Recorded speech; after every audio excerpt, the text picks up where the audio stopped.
सुनो, हम एक टॉपिक पढ़ रहे थे संस्कृत का कारक। क्या पढ़ रहे थे? कारक। तो कारक में हमने पढ़ा कि कारक कहते किसे? कारक किसे कहते हैं? क्रिया करोति इति कारक, यानी क्रिया जिसको क्रिया के साथ प्रत्यक्ष संबंध होता है उसे क्या कहते हैं? कारक कहते हैं। यानी क्रिया के साथ जो संबंध होता है या क्रिया को करने वाला क्या कहलाता है? कारक कहलाता है। हमने पढ़ा कि कारक के कितने भेद होते हैं। थप्पड़ खाओ के बात की तो क्रिया को करने वाला क्या कहलाता है? कारक कहते हैं। यानी क्रिया को करने वाला कारक कहलाता है। क्रिया के साथ प्रत्यक्ष संबंध होता है उसी जगह पे कारक। संस्कृत में क्रिया करोति इति कारक। कारक के कितने भेद होते हैं? हमने कारक के भेद पढ़े।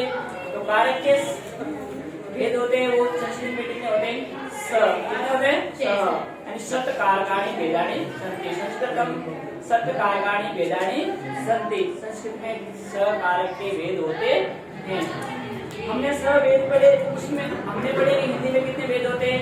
8 भेद होते हैं। 8 भेद में दो भेद क्यों नहीं पढ़ते? एक तो संबंध और संबोधन नहीं पढ़ते हैं, क्योंकि प्रत्यक्ष रूप से संबंध क्रिया को नहीं करता है। दशरथ का पुत्र राम, अब दशरथ प्रत्यक्ष रूप से उसका कोई इसमें कारक क्रिया को करने वाला नहीं है, क्योंकि करने वाला काम करने वाला कौन है? राम ही है। तो वो संबंध बता रहे संबंध। तो संस्कृत में संबंध का कोई क्रिया पे नहीं करता है, इसके कारण इसको कारक ये नहीं होता है। और संबोधन भी नहीं होता। संबोधन को हम प्रथमा विभूति में पढ़ते हैं। हमने प्रथमा विभूति भी पढ़ी। जो क्रिया को करने वाला कर्ता होता है वही कारक कर्ता कारक होता है। कर्ता कारक में कौन सी विभूति होती है? प्रथमा विभूति होती है। हमने कर्ता कारक का जो सूत्र पढ़ा या स्वतंत्र यानी कर्ता, उस क्रिया को स्वतंत्र रूप से करने वाला क्या कहलाता है? कर्ता कहते हैं। क्या कहते हैं? कर्ता। जैसे राम पठति, तो राम पढ़ता है। अब पढ़ने की क्रिया कौन कर रहा है?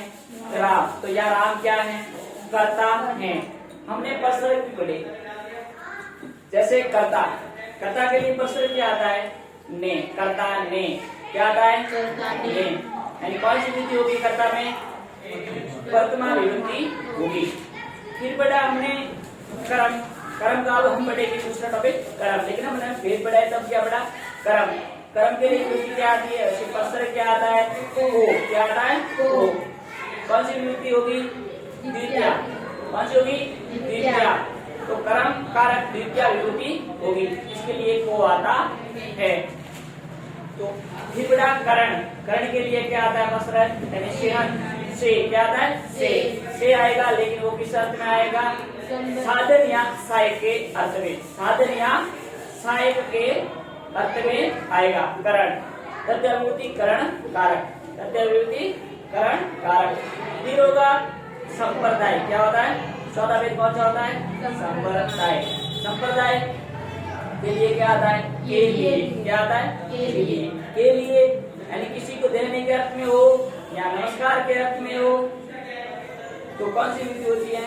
सतुति। कौन सा कारक? संप्रदाय कारक। इसके बाद में हमने पढ़ा अपादान। क्या पढ़ा? अपादान। कौन सी विभक्ति होगी अपादान में? पंचमी विभक्ति होगी। और इसमें परसर्ग क्या आएगा?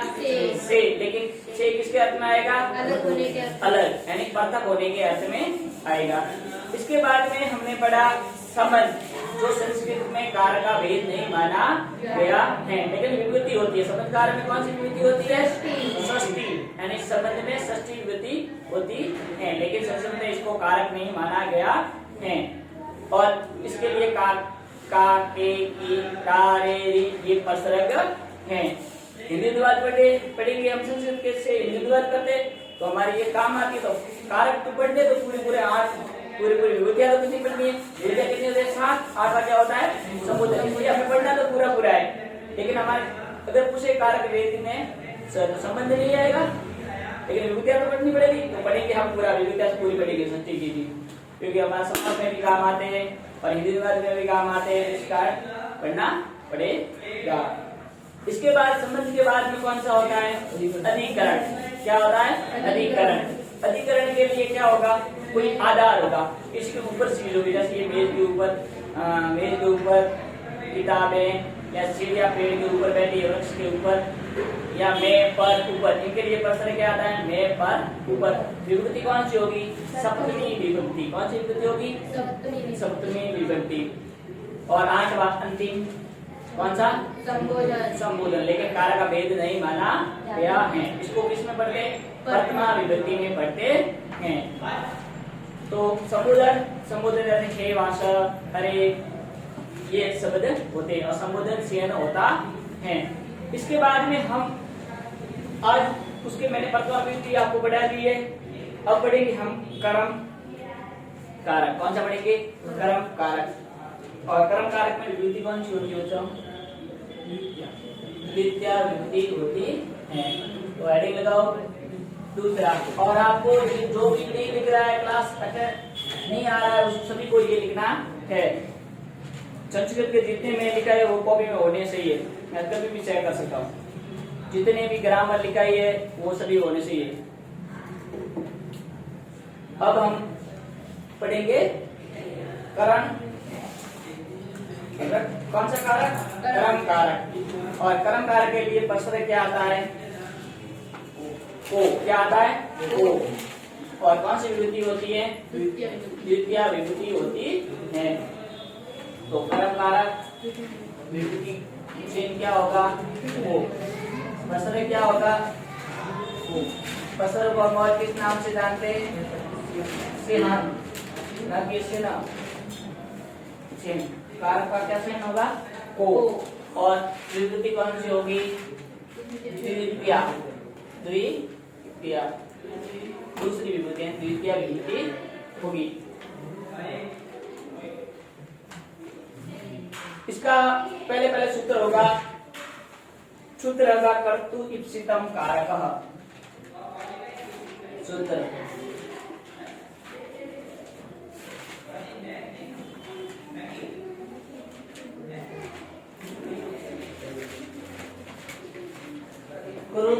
कर्तरि इप्सितम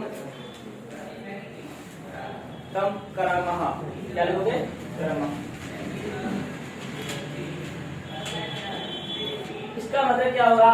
कर्ता को इप्सितम यानी यहाँ इप्सितम आया शब्द, और इप्सितम का मतलब क्या होता है? इप्सितम का मतलब यहाँ होता है सहाने वाला। क्या होता है? सहाने वाला। किसको सहाने वाला? कर्ता को सहाने वाला। कर्ता को सहाने वाला। कर्तरि इप्सितम यानी कर्तरि या कर्तरि, कर्ता किसे कहते हैं हम संस्कृत में? कर्ता को कहते हैं। कृत किसे कहते हैं? कर्ता को कहते हैं। और कर्ता को सहाने वाला क्या होता है? कर्ता को सहाने वाला ही क्या कहलाएगा? कर्म कारक होगा। क्या होगा? कर्म कारक होगा। कर्तरि यानी कर्ता, और कर्ता प्लस इप्सितम से बना है, और कर्ता को सहाने वाला क्या कहलाएगा? उसमें कौन सी विभक्ति होगी? कर्म कारक द्वितीया विभक्ति होगी। जैसे मैं कहता हूँ, इसका मतलब सर्वाधिक सहाना। क्या मतलब? सहाने वाला। इप्सितम का मतलब क्या होता है? सहाने वाला। सहाने वाला, पसंद करने वाला, वो आप कहते हो। अब देखो, इसमें लिखो कर्ता जिसे सूत्र का लिखो।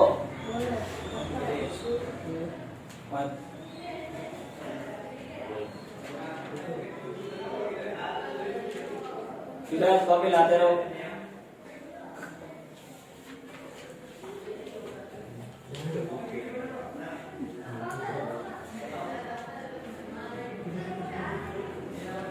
देखो, कर्ता जिसे सर्वाधिक सहाता है, कर्ता जिसे सर्वाधिक सहाता है,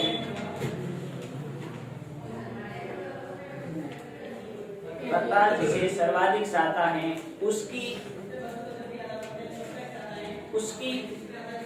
कर्म संज्ञा होती है। कर्म संज्ञा होती है। कर्म संज्ञा होती है। तो कर्ता जिसे सर्वाधिक सहाता है उसकी कर्म संज्ञा होती है। इसका मतलब क्या होगा? सूत्र का मतलब कर्ता जिसे सर्वाधिक सहाता है उसकी कर्म संज्ञा होगी। उसमें क्या होगा? कर्ता जिसको ही चाहेगा वो क्या होगा? कर्म होगा। क्या होगा? कर्म। दूसरा सूत्र मतलब इसमें विभक्ति कौन सी होगी? किसकी कौन सी विभक्ति होगी? द्वितीय विभक्ति। कर्मणि द्वितीया, यानी कर्म में द्वितीय विभक्ति होती है। कर्मणि द्वितीया, द्वितीया, कर्मणि द्वितीया, कर्म में द्वितीय विभक्ति होती है। कर्म संज्ञा पद में एक सूत्र लिख के लिखो।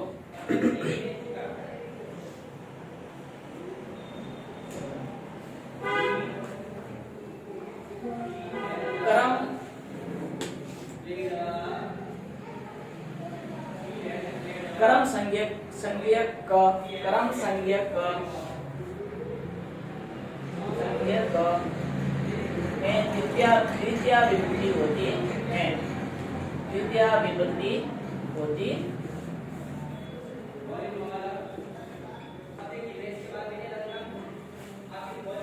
आपको पता है कर्म में कौन सी विधि होगी? द्वितीय। कौन सी विधि होगी? द्वितीय। जैसे भक्त हरिम भजति, भक्त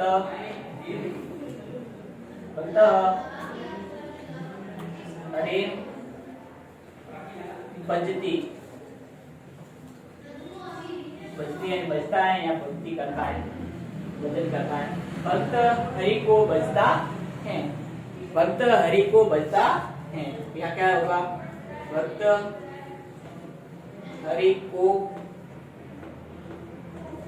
बजता है, यानी भजन करता है या बजता है, जो बजता है। यहाँ जो भक्त है वो क्या कर रहा है?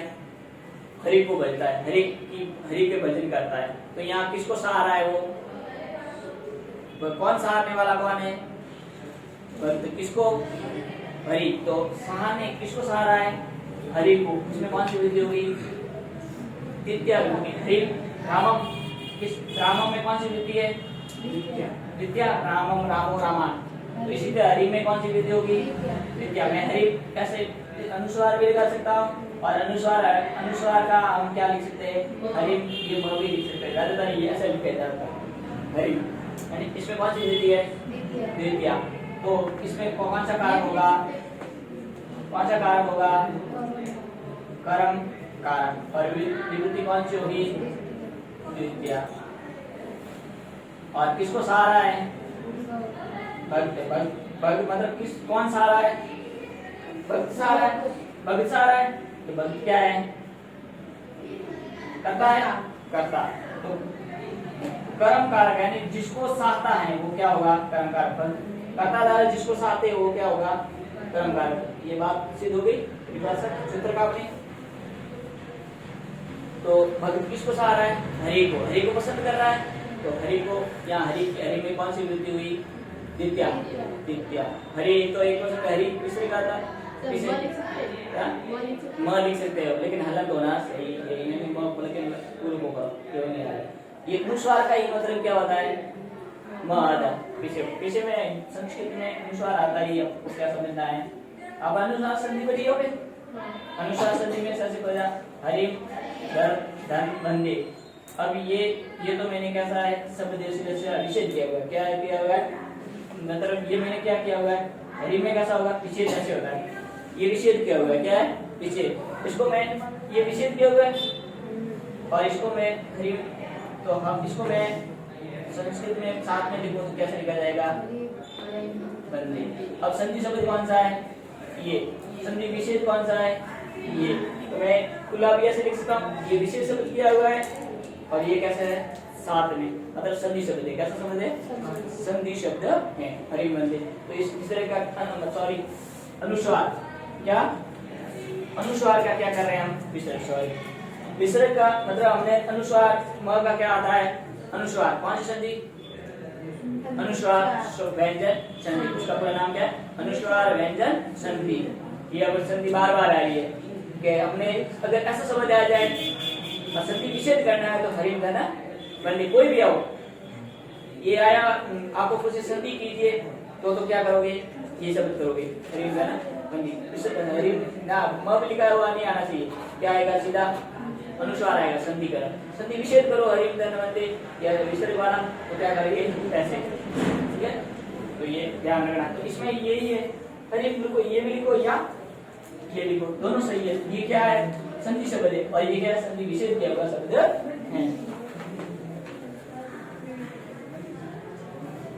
तो विसर्ग ऊपर हम म भी लिख सकते हैं और क्या लिख सकते हैं अनुस्वार भी लगा सकते हैं, म भी लिख सकते हैं और अनुस्वार भी लगा सकते हैं, ये ध्यान रखना। राम ग्रामम गच्छति, रामः ग्रामम गच्छति, रामम ग्रामम गच्छति। राम गांव को जाता है, यानी आप सिंपल भाषा में अपन कह सकते हैं राम गांव को जाता है, या अपन कह सकते हैं राम गांव जाता है, या अपन सीधे ही राम किसको सहारा है कि कहाँ जाना चाहता है गांव, यानी गांव को सहारा है गांव। तो गांव जाने की इच्छा है राम को, तो यहाँ पसंद करने वाला जगह कौन सी है गांव। तो यह कौन सी वृत्ति होगी द्वितीय कर्म कारक होगी। तो राम गांव जाता है और गांव में कौन सी वृत्ति हो जाएगी द्वितीय। गांव को संस्कृत में कहते हैं ग्राम, और ग्रामम में कौन सी वृत्ति हो जाएगी द्वितीय विभूति हो जाएगी। ग्राम करता है, करता कहाँ जाना चाहता है गांव को चाहता है, और करता यानी सामने वाला गांव को पसंद कर रहा है, तो गांव में कौन सी वृत्ति होगी द्वितीय।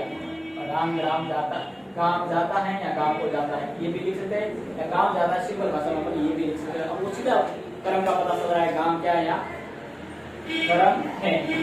गांव क्या है करता है, और ग्राम क्या है कर्म। कर्म में कौन सी वृत्ति द्वितीय। राम में कौन सी वृत्ति रामा करता। प्रथम विधि कर्ता कौन सी विधि होती है वर्तमान। यहाँ कर्ता कौन है राम, यहाँ भक्त कौन है राम। सब देखते हैं रामा रामो रामा भक्त प्रथम विधि है कि तो वर्तमान कर्ता में प्रथम विधि होती है, कर्म में कौन सी विधि होती है द्वितीय।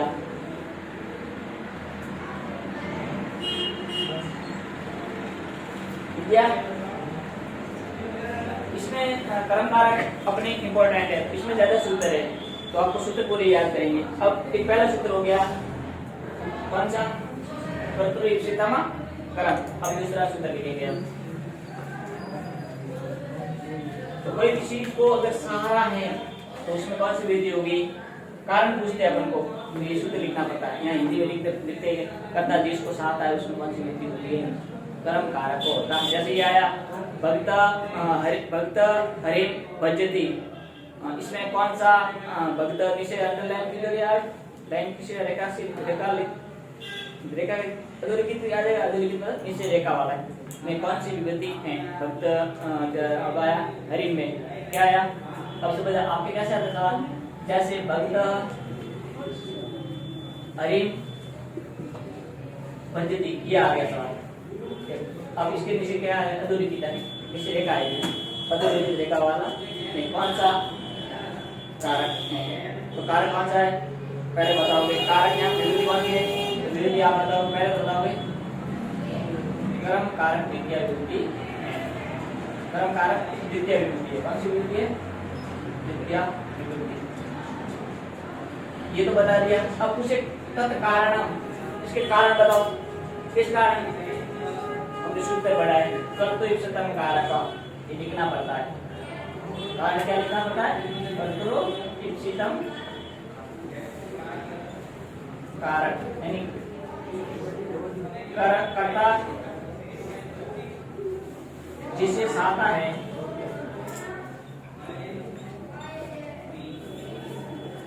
उसमें द्वितीय विभूति कर्म कारक होता है। द्वितीय विभूति कर्म कारक होता है। ऐसे सवाल आता है और आपको इतना लिखना पड़ता है, ये समझ आएगा ये, और आपको एग्जाम में ये लिखना होता है। तत्कारण आता है, कारण बताओ, कारण ये सूत्र लिखना पड़ता है और ये लिखना पड़ता है। और पहले बताया कि इसको कौन सी विद्या विभूति कर्म कारक, फिर इसके सूत्र लगा के कारक बताया तब कारक। ये क्या है? कारण। क्या है? कारण। ये क्या बताई हमने? कारक व विभूति। ये हमने क्या बताया? कारक व विभूति। आप इतना लिखोगे ना तो ही नंबर मिलेंगे, नहीं तो नहीं मिलेगा। तो देखो कर्म कारक ये मैं नीति विधि है ये तो देखो ही देखो दो शब्दों में के आप बोला क्या आप दो शब्दों में के कुछ के बोलोगे तो कहते हो पीछे माइक माता अंकन जय हो। दो शब्द ये हुए जय हो, दो शब्द तो यही होते हैं। अब हम कर्म कारक क्या सूत्र लिखेंगे? दूसरा। कौन सा लिखेंगे? दूसरा सूत्र।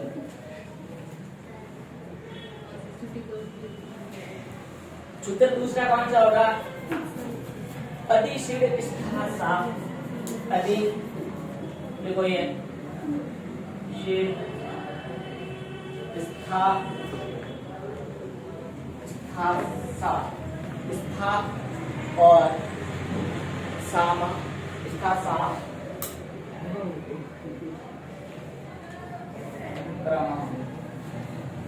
अधि शील स्था सा कर्म। इसका मतलब क्या हुआ?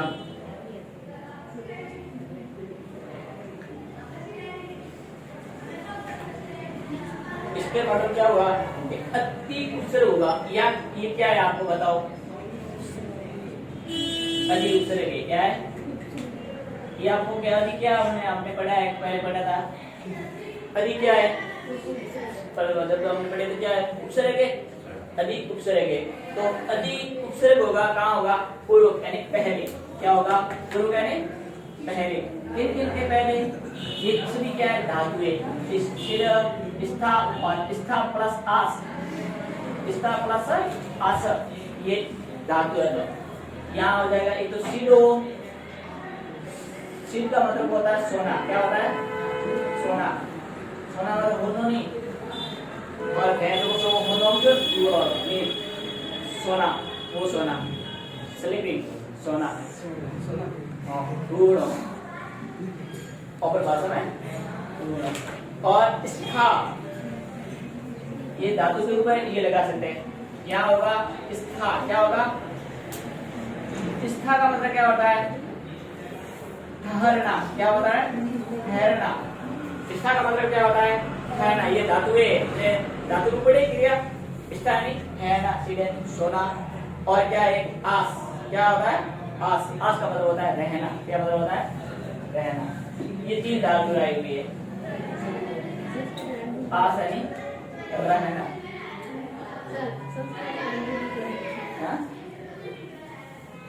सोना अन्य धातु है। मैं बताऊंगा रूप कैसे होता है इसके।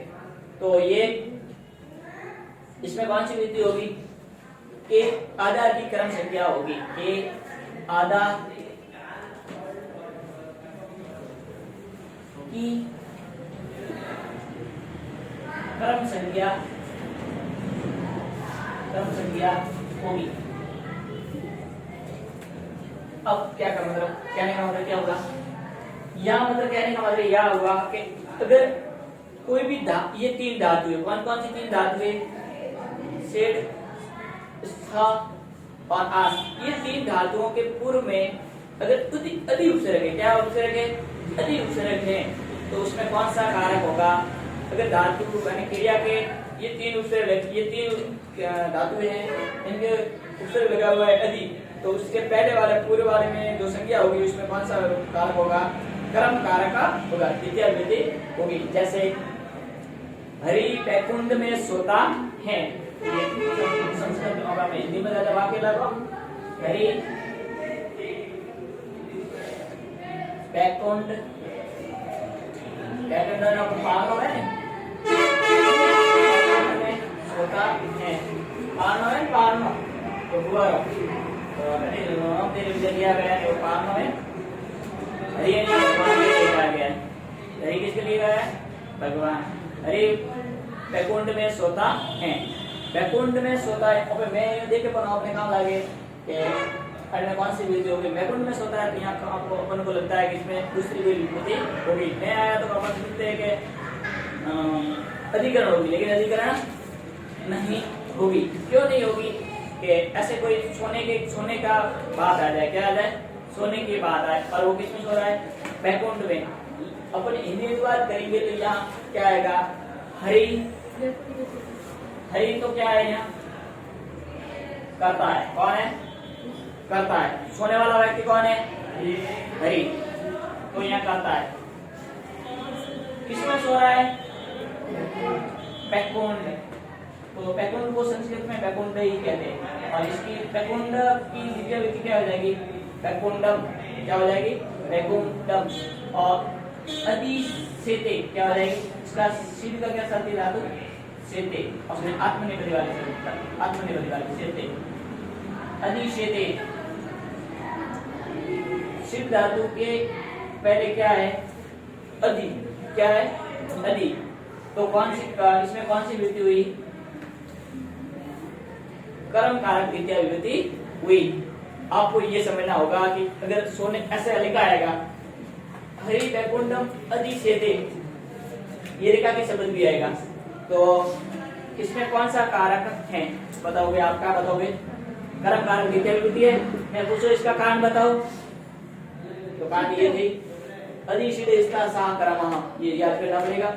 अधिसिद्ध सा, ये लिखोगे अधि पूर्व सिद्ध स्था या आस के आधार में की कर्म संज्ञा होती है, कर्म संज्ञा होती है, और एक विलयन और कर्म संज्ञा या द्वितीय विभक्ति होती है। किस कैसे पता चला, ये सूत्र है। अधि उपसर्ग पहले लगा हुआ है, क्या लगा हुआ है, अधि उपसर्ग। किस धातु के, इसी क्षेत्र यानी सोना, आत्मनेपदी में लिखा हुआ है। किसमें लिखा हुआ है, आत्मनेपदी। और इनके योग में अधि उपसर्ग अधि लगा हुआ है, तो इसमें कौन सी विभक्ति हो जाएगी, द्वितीय विभक्ति हो जाएगी। समझ में आ गया, ऐसे। अब मैं यहाँ हूँ, हरि बैकुंठ में सोता है, यहाँ हूँ,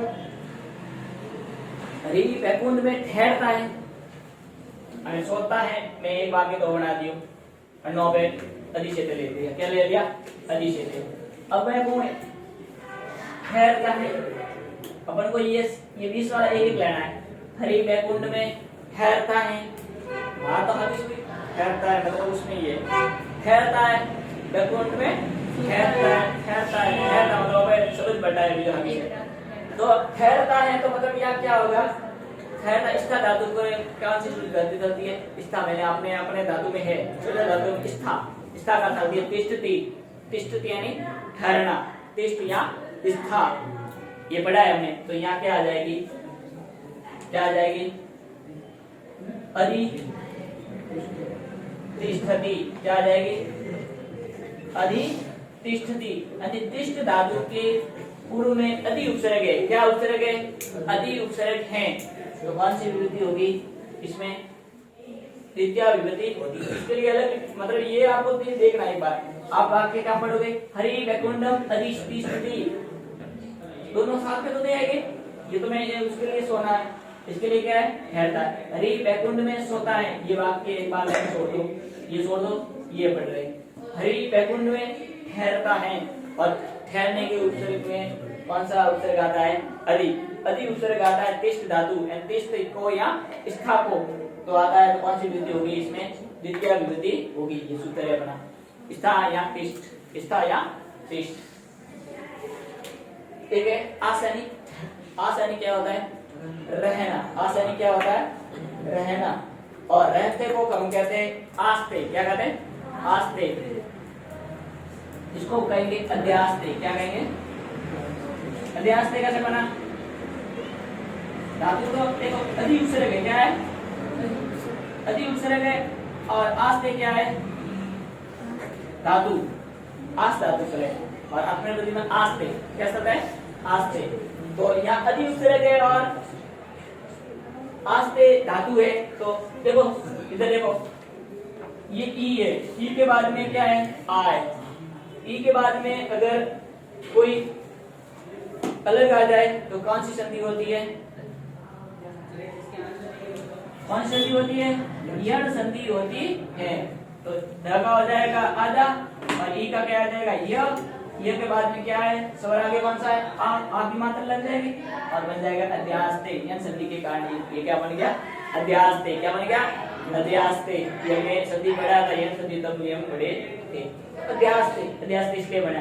तो हरि वैकुंठ में रहता है, इसका भी क्या हो जाएगा? अधि उपसर्ग लगा हुआ। अध्यास्ते मतलब कौन सा उपसर्ग लगा हुआ इसमें? आस धातु के अधि उपसर्ग लगा हुआ तो कौन सा कारक होगा?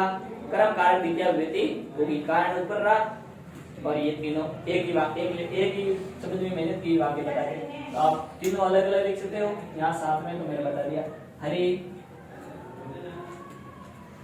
अब तीनों का विभक्ति होता है ठहरता या रहता है।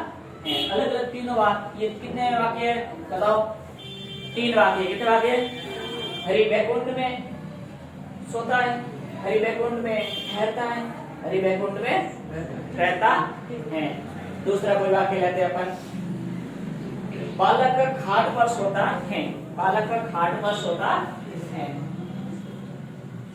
बालक लिखना शुरू हुआ, खाट पर सोता है। अब यार आपको ना हमें क्या लगता है? देखो ये मैं पर ऊपर ये आ जाए तो हमें कौन सा लगती है? सबको विभूति लगती है। लेकिन आपको ये पता ही होना चाहिए कि सोता हो और ये खाट पर यह शब्द आ जाए तो आपको उसमें कौन सी विभूति माननी है? द्वितीय। सोने हो या ठहरना हो या रहना हो। और आपके तो सीधा ये शब्द आ रहे तो हिंदी अनुवाद करो नहीं, कोटे को हमारे यहाँ मतलब भाषा खाट पर सोता है। अब देखो बालक खाट पर सोता है, बालक बालक और द्वितीय व्यक्ति क्या आ जाएगी? खाट की खटवा, खाट को कहते हैं खटवा, खटवा और द्वितीय व्यक्ति हो जाएगी खटवाम। क्या हो जाएगी? खटवाम। तो बालक खटवाम और सोता के कौन सी आती है? अधिशेते। क्या आ जाएगी? अधिशेते। पता है पहले से। खटवा में या विसर्ग भी कर सकता था, मैं भी कर सकता हूँ अपने उठाई से। अधिशेते। सोने शेते डाल होती है अधिशेते। तो बालक खाट पर सोता है तो खाट अधि शेते। अधि आया उपसर्ग और शेते के उपसर्ग में आया तो कौन सी विधि हो जाएगी? खटवा में द्वितीय विधि हो जाएगी। खटवा द्वितीय विधि कर्म कारक हो जाएगा। इन दोनों में कौन सी विधि है? कर्म कारक द्वितीय विधि।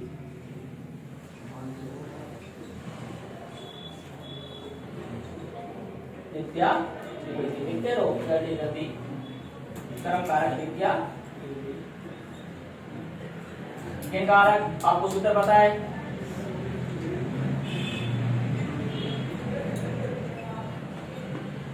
द्वितीय।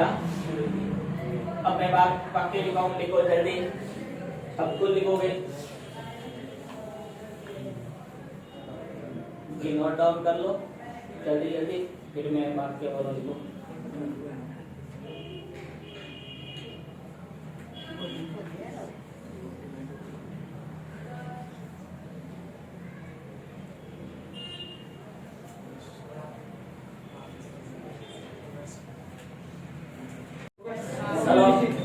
अब मैं इसके आगे आपको 2 वाक्य लिखा दिया। तो बालक खाट पर सोता है, बालक खाट पर रहता है, या बालक खाट पर रहता है या बालक खाट पर ठहरता है। तो कौन सी विधि आएगी? बात खाट पर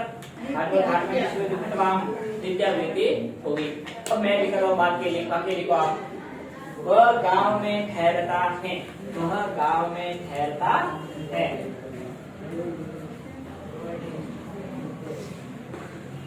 वह गांव में ठहरता है।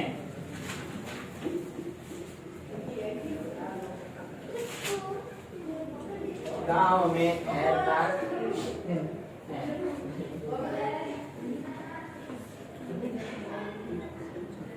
वह गांव में ठहरता है। कौन सी विधि हो जाएगी?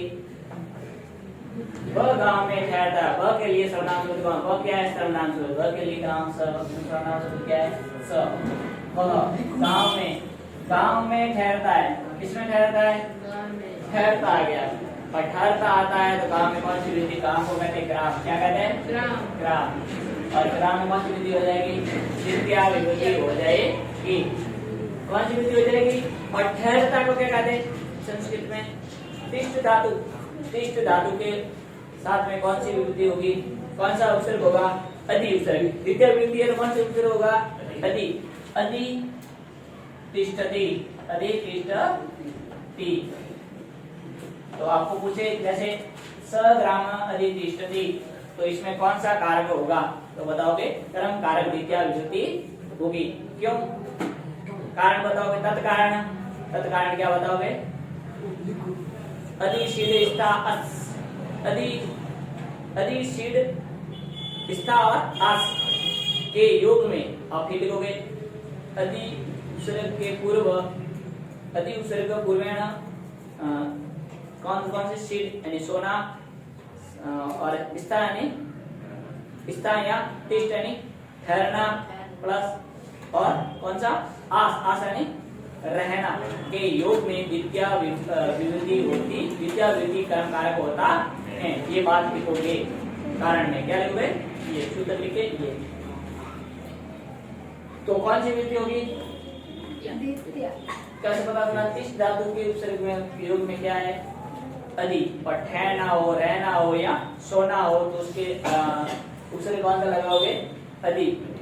और उससे आगे वाले में कौन सी विभूति हो जाएगी, द्वितीय विभूति हो जाएगी क्रिया में, क्रिया को लेना। इसके बाद में लिखो रमेश शहर में रहता है, रमेश शहर में रहता है, लिखो रमेश शहर में रहता है।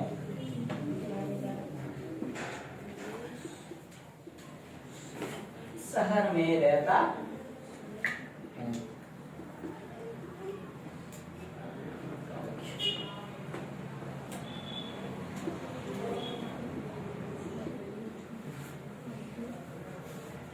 शहर में रहता है।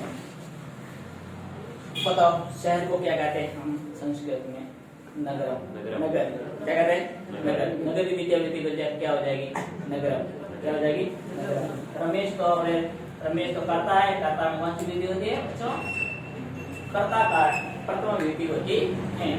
और शहर में क्या हो जाएगी, शहर को हम कहेंगे नगर, और नगर में कौन सी विधि हो जाएगी, द्वितीय विधि नगरम, अनुस्वार आ जाएगा। और रहता, रहता के लिए धातु कौन सा है, धातु कौन सा है, आस। आस और आस के आस्ते, पत्रनेपदी में क्या बन जाता है, आस्ते। आस्ते और अधिक का दोनों का संधि करे तो क्या बन जाता है, अध्यास्ते। याद कर नहीं, संधि कौन सी हुई है, ज्ञान संधि। कौन सी हुई है, अधि धन आस्ते। आस्ते क्या है, आत्मनेपदी धातु, इसका आस धातु का, आस का मतलब रहना। तो शहर में रहता है, रमेश शहर में रहता है। तो रमेश मैं स्त्री वालू बनाओ।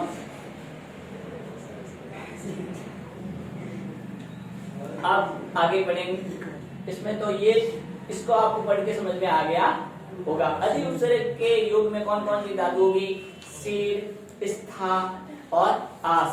उसमें कौन सी विधि होगी, द्वितीय विधि कर्म कारक होगा। इसके पूर्व जो भी संज्ञा होगी, पूर्व संज्ञा मतलब संज्ञा ही होगी। नगर क्या है, संज्ञा। रावण क्या है, संज्ञा। इसमें कौन सी विधि हो जाएगी, द्वितीय विधि होगी है। अब सूत्र लिखो आगे,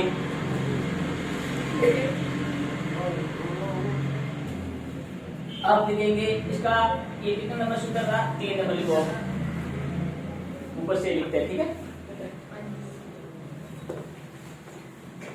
तीसरा सूत्र इसका कर्म कारक का सूत्र लिखते जाओ और आपने याद ही वापस करना है। उत्पा लिखता तो नहीं है, कौन नहीं लिखता है, लिख रहे हैं, सभी लिख रहे हैं, सभी लिख रहे हैं। उपा नव, उपा नव एक, उपा अनु और अब एक होगा अब और अधि,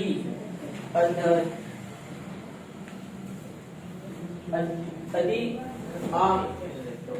अधि और आंग वश।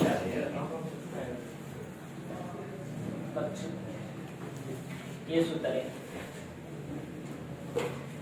इसका मतलब क्या होगा?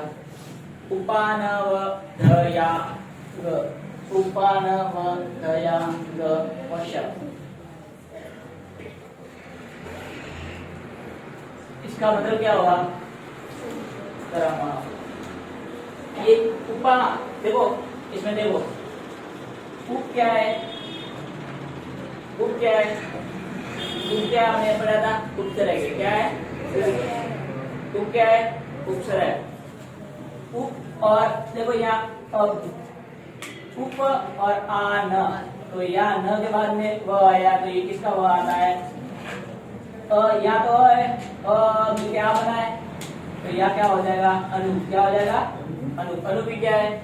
उपसर्ग। अनु भी क्या है? उपसर्ग। अनु, फिर अनु के पीछे क्या हो जाएगा? अनु, और आगे किसका बना था? अव। क्या हो जाएगा? अव। फिर अव के बाद में क्या हो जाएगा? अधि, और अधि के बाद में क्या हो जाएगा? आंग। आंग को क्या कहते हैं हम संस्कृत में? आ उपसर्ग। कौन सा उपसर्ग? आ। कौन सा उपसर्ग? आ उपसर्ग। अधि तथा आंग, ये अनु, अधि, आंग और आ के योग में कौन सा होगा? इसके बाद में कौन सा धातु होगा? वस। क्या होता है? वस। वस धातु कौन सा? वस है नहीं। अब वस किसका मतलब है? रहना, वस्ती, रहते हैं, रहना। क्या मतलब होता है?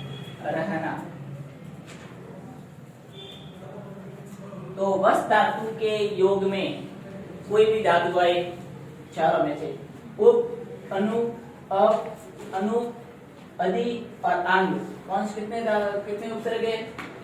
4। कौन से कितने उपसर्ग है? 4। उप, अनु, अधि और आंग, इनके योग, इन चारों के योग में से कौन सा आ जाए? किसके योग में आ जाए? वस धातु के योग में इन चारों में से कोई भी उपसर्ग आ जाए तो उसमें कौन सा कारक होगा?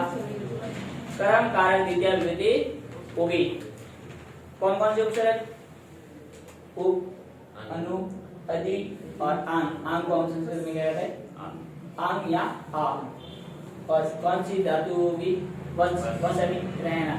तो इन वस धातु के पूर्व कौन कौन से हो? ये तो लिखो। वस धातु के आधार की कर्म संख्या होगी। वस धातु के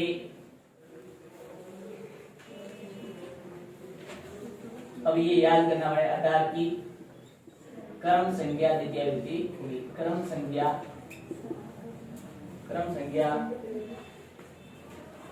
द्वितीय विभक्ति होगी। समझ में आ गया होगा? वस धातु के योग में अगर उप, अनु, अधि और आंग वस धातु के योग में आए तो कौन सी विधि होगी? द्वितीय विधि कर्म कारक का होगा। याद करना पड़ेगा। उपानु, उपानवधया आंग, उपानवधया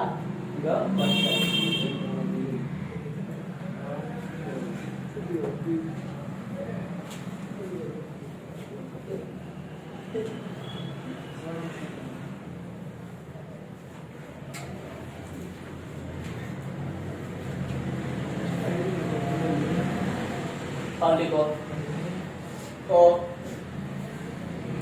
उपवस्ती। अब इनके यार देखो सभी के उपवस्ती, उपवस्ती बातें नहीं करनी, ठीक है? अनुपस्ती या अधिवस्ती,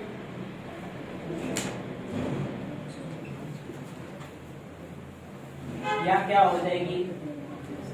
आवस्ती। ये होगी। अधि के लिए क्या आता है? आवस्ती आता है। ये योग में होगी। क्या हो गए? उप, अनु, अधि और आ, ये किस धातु के योग में होगी? वस धातु के योग में होंगे। उपवस्ती का मतलब होता है, उप का मतलब होता है पास, पास में रहता है। क्या मतलब होता है? पास में रहता है, पास में रहता है, पास में रहता। उप का मतलब क्या होता है? पास, तो पास में रहता है। अनु का मतलब क्या होगा? अनु का मतलब पीछे, पीछे रहता है। क्या मतलब होता है? पीछे रहता है, पीछे रहता है। अनुवसती, अनुवसती पीछे, वसती यानी रहता है, अनुवसती यानी पीछे रहता है। देखो अधिवस्ती, अधि का वस्ती होता है, अधिवस्ती यानी में रहता है।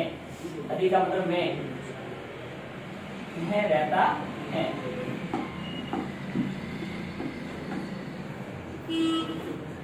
हमने अधि उपसर्ग और पढ़ा है, उसके धातु के योग में कौन सी थी? स्था, वस और शीर थी। और यहाँ हमने एक वस धातु भी आ गई, लेकिन वो वस धातु भी है एक, और एक कौन सी थी? स्था। फिर आवस्थी, आवस्थी का मतलब, आ का मतलब होता है सिर्फ रहना है। क्या लिखना है? क्या होता है? रहता है। तो इनमें क्या होगी? इनमें से में क्या होगी? कर्म संज्ञा द्वितीय विभक्ति होती है। कर्म संज्ञा, संज्ञा यानी संज्ञा तृतीय विभक्ति होती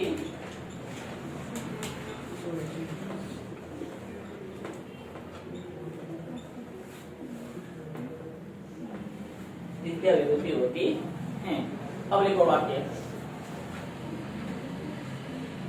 वाक्य लिखोगे, हरि बैकुंठ के पास में रहता है। देखो, हरि बैकुंठ के पास में रहता है, ये मैं लिखता रहा, ये सूत्र था आपको आ गया, ये लिखना के पास में लिखना जरूरी है। तो आपको पता होना चाहिए कौन कौन से उप, अनु और अधि और आ ये वस धातु के योग में हो तो कौन सी विभक्ति होगी?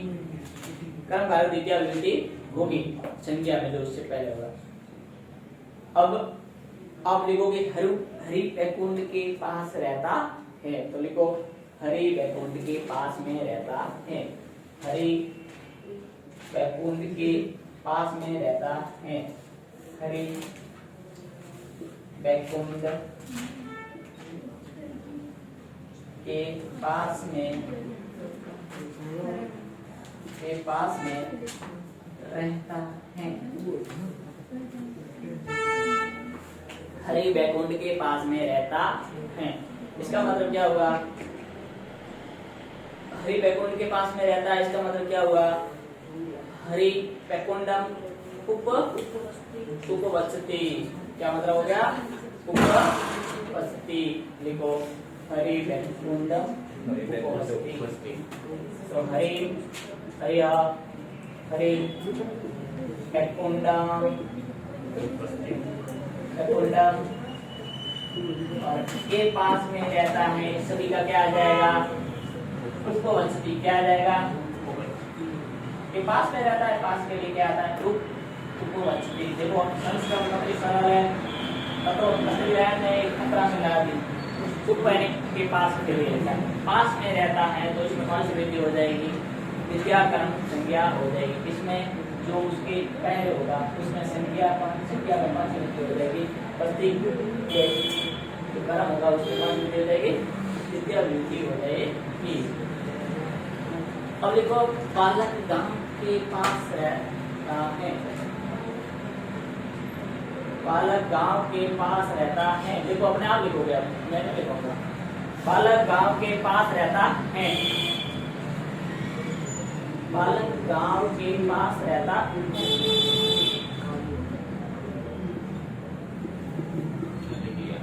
गांव के पास रहता है।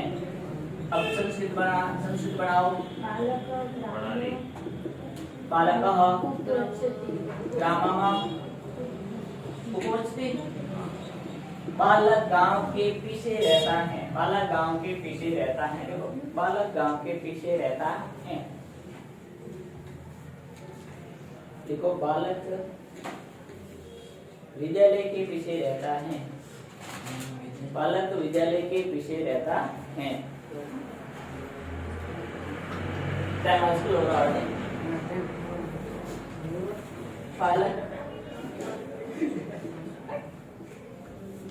विद्यालय, ये जो विद्यालय होता है ना कि विद्यालय होता है, विद्यालय की पीछे रहता है, विद्यालय के पीछे रहता है, लेटा हुआ पीछे रहता है। अब पीछे रहता है तो क्या आ जाएगी, तो लिखोगे बालक के पीछे के लिए क्या आता, विद्यालय में कौन सी विधि हो जाएगी, विद्यालय में कौन सी विधि हो जाएगी, विद्या। क्यों के पीछे रहता है, के पीछे के लिए क्या आता है, अनुवस्ती, अनुवस्ती, के पीछे के लिए क्या आता है, अनुवस्ती, क्या आता है, अनुवस्ती। रमेश शहर में रहता है, देखो वह शहर में रहता है, वह शहर में रहता है।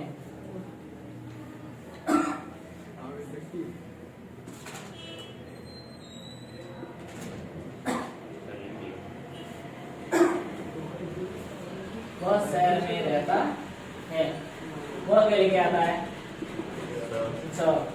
शहर क्या कहते हैं, नगर, और मैं रहता है मतलब अदरी बस्ती।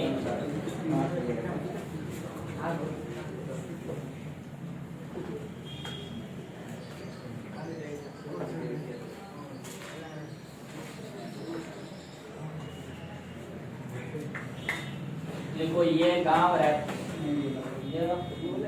वह गांव रहता है, वह गांव रहता है, गांव रहता है, तो वह के लिए क्या आ जाएगा, स, गांव, ग्रामम, आवस्थी, रहता है सिर्फ आया, गांव में रहता है तो उसके लिए आएगा आवस्थी, ग्रामावस्थी। तो ये पता चल गया, उपवस्तु गांव के पास में रहता है तो उपवस्ती आ जाएगा, अनुवस्ती पीछे रहता है तो क्या आ जाएगा, अनुवस्ती आ जाएगा, और अधिवस्ती के लिए में रहता है, आवस्थी के लिए इनके पहले वाले संज्ञा तो उसमें कौन सी संज्ञा होगी, क्रम संज्ञा होगी, विद्या वृद्धि होगी। इसके आगे हम जो है सूत्र है अभित परित समय निशा हा प्रत्यय होते हुए विद्या विभक्ति। देखो आगे, देखो आगे, देखो अभित परित समय,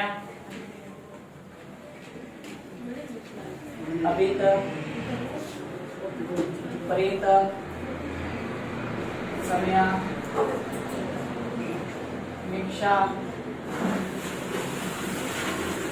अभित परित समय निक्षा, अभित परित समय निक्षा, हाँ प्रतियोगी अपि, हाँ प्रतियोगी अपि द्वितीय विभक्ति कर्म कारक, द्वितीय विभक्ति कर्म कारक।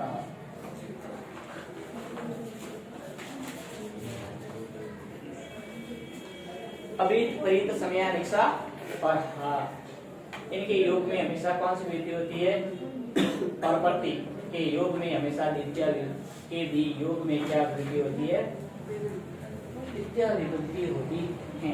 अब देखो अभित का मतलब एक तो है अभित, क्या है अभित, ये देखो एक है परित, एक समय,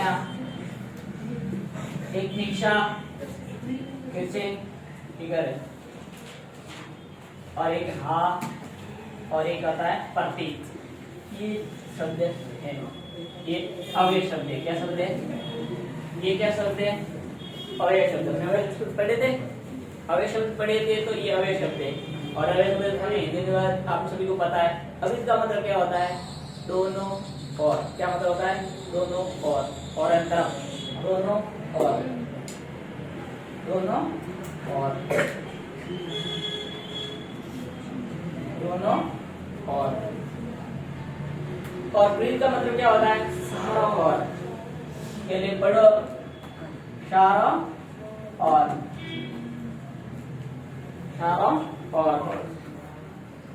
और ब्रीथ का मतलब होता है चारों ओर, समय का मतलब होता है समीप, क्या होता है? समीप, समय यानी समीप, और नेक्स्ट यानी निकटा, निकट, निकट यानी पास में, निकट, और हा का मतलब हाय, हाय,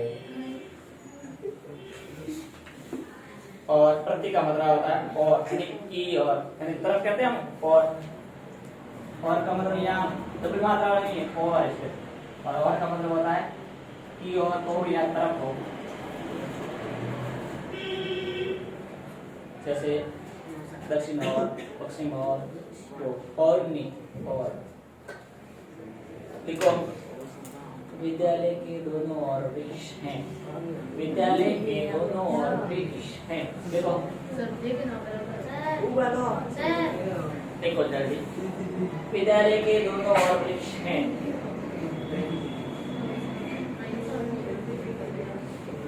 विद्यालय के दोनों ओर वृक्ष हैं। अब विद्यालय के दोनों ओर वृक्ष हैं, तो आप क्या कहोगे? प्रति के बाद प्रति योगे अपि, प्रति योगे अपि, योग में भी द्वितीय विभक्ति परंपरा होता है, प्रति के योग में भी, अपि का मतलब भी।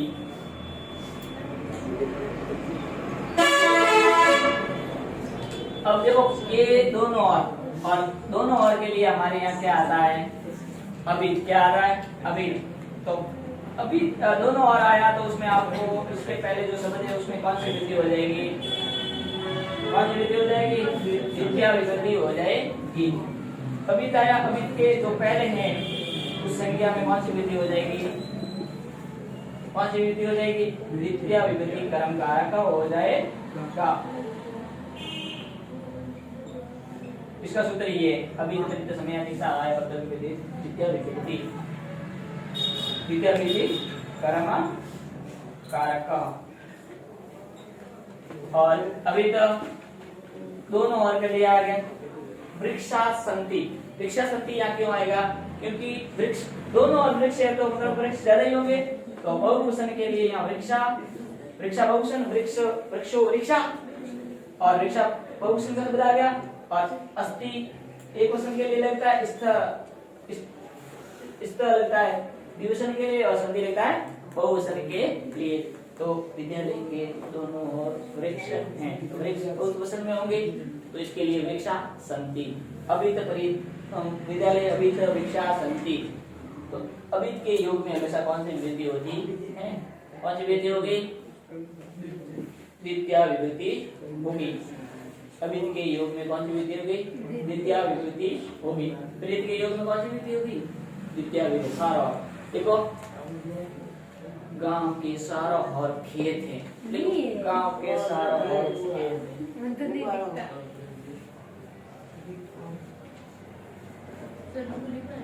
गांव के सारा और वृक्ष खेत में, गांव के सारा और खेत में, यहाँ लिख देते हैं गांव के सारा और खेत है। अब गांव के सारा और खेत है, गांव यहाँ क्या आ जाएगी? सारा और के लिए क्या आता है? प्रीत। और तो प्रीत के योग में हमेशा कौन सी विधि होती है? द्वितीय विधि होती है। प्रीत और खेत को कहते हैं क्षेत्र, और क्षेत्र कितने खेतों के सारा और तो क्षेत्राणी हो जाएगा।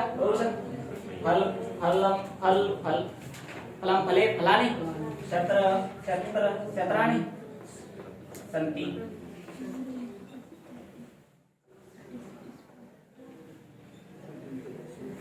क्षेत्र कहते हैं और क्षेत्र को क्षेत्राणी। फलम फले फलानी होता है, कतम शतरे शतराणि संति। घरे घर के समीप क्या है आपके? घर के समीप बगीचा है। देखो घर के समीप बगीचा है। अब किसकी बात है? समय घर के समीप बगीचा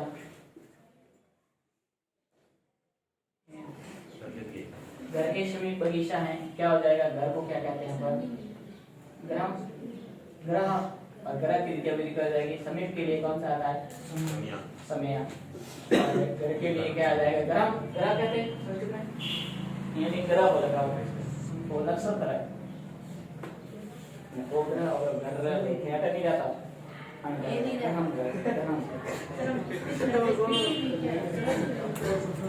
ग्रहम समय समय उद्यानम अस्ति। उद्यान एक ही जगह है। उद्यान इसमें भी द्वितीय विधि हो सकती है, तो उद्यानम क्लियर कर देता हूँ साथ में। उद्यानम अस्ति, उद्यानम अस्ति, इसको उद्यानम अस्ति बोलते हैं। उद्यानम अस्ति। अब लिखो गांव के निकट चिकित्सालय है।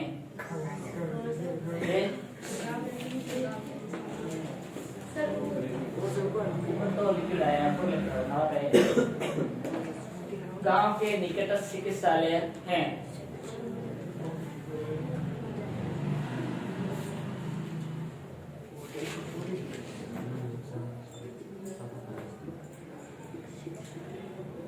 चिकित्सालय है। अब गांव के निकट है, गांव को कहते हैं हम। निकट के लिए कौन सा आता है? निकषा आता है। उसके योग वाले गांव को ग्राम कहते हैं, और ग्राम के निकट बनाने के कारण उसमें विधि हो जाएगी, द्वितीय विधि कर्म कारक हो जाएगी निकषा। चिकित्सालय अस्ति। चिकित्सालय चिकित्सालय अस्ति कौसको यहाँ चिकित्सालय एक ही है। एक है अस्ति। अब लिखो दुर्जनों को हाय। दुर्जनों को हाय। नमस्ते कहते हैं, हाय करके। दुर्जन में उन्हें दुर्जनों को तो हाय कर नहीं कह सकते। दुर्जनों को हाय।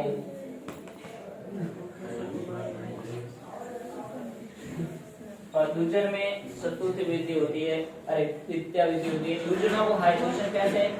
भाई दुर्जन जरा बहुवचन में, तो बहुवचन रामम रामो रामान, तो दुर्जनाम दुर्जनान रामान होता है दुर्जनान है। दुर्जनान को हाय। हाय के लिए हाँ। दुर्जनान हाँ। दुर्जनों को रामम रामो रामान। उसी तरह दुर्जनान बहुवचन। भाई दुर्जनों को हाय। कितने दुर्जन है? बहुत होते हैं, एक तो है वो। तो दुर्जनों को हाय यानी बहुवचन के लिए क्या है? दुर्जनान हाय। अब लिखो कि सोरों को हाय।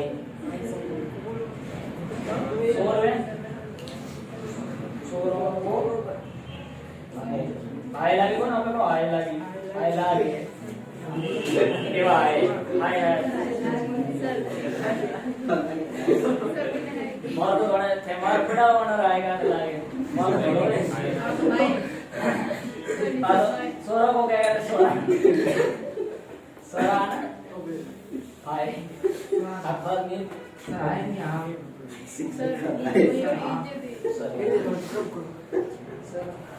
दो सोरा ना। लिखो बालक विद्यालय की ओर जाता है। बालक विद्यालय की ओर जाता है।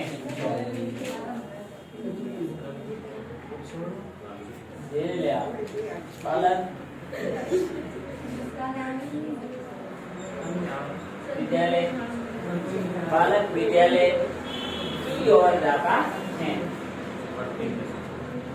की ओर जाता है।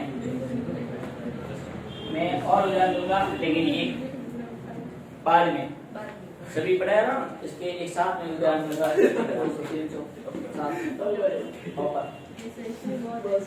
बालक विद्यालय, तो क्या कर देंगे, बालक तो अपने आप में एक वृद्धि हो जाएगी, अपने के यहाँ के योग में द्वितीय वृद्धि होगी, बालक में वंश वृद्धि हो जाएगी, कर्ता में कर्म क्या है, विद्यालय, विद्यालय के योग में पति के लिए की और के लिए क्या आता है, पति आता है, तो विद्यालय हो जाएगा